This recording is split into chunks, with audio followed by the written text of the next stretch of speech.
Buffalo summers are short, so we throw on our flip-flops and we go. Festivals, fairs, beach days. But what happens when that easy footwear turns into not so easy pain? Most flip-flops have zero support. Your arches collapse when your feet hit the floor, and before you know it, now you're having problems with your gait, your knees, hips, even your low back can be painful. But here's the kicker, it's not just your shoes. Weak hips and poor stability can take a little foot pain and turn it into a whole body issue. So what can help? First of all, let's talk about your shoe choice.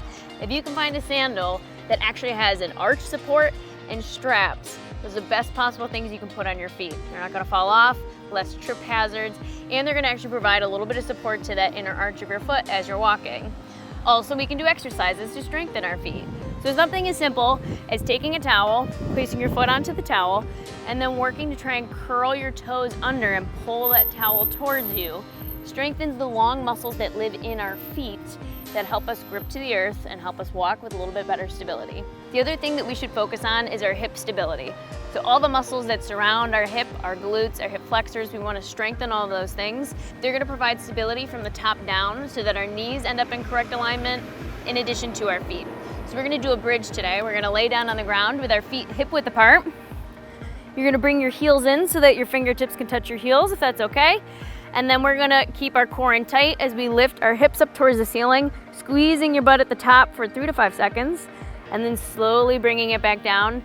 And you're gonna repeat these in sets of 10 for possibly 2 or 3 sets with the goal of trying to get our hips up level with the knees. That means we've got to the full range of motion of our hips, and that's gonna provide the right strength for us to support our feet. And last but not least, a really great way to functionally strength train our hips is in standing.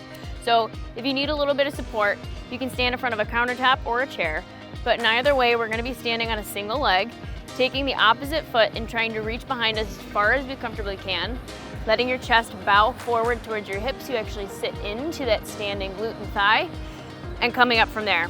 So if you're holding on, that's a-okay, but you're gonna feel your ankle work to try and keep you steady from the ground up, and you're gonna feel your hips working from the top down. And it's really the best way that we can strengthen all these appropriate muscle groups.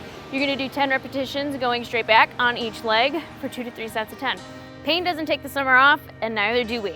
If flip-flops are flaring things up, the ERG is here to help you get back in step.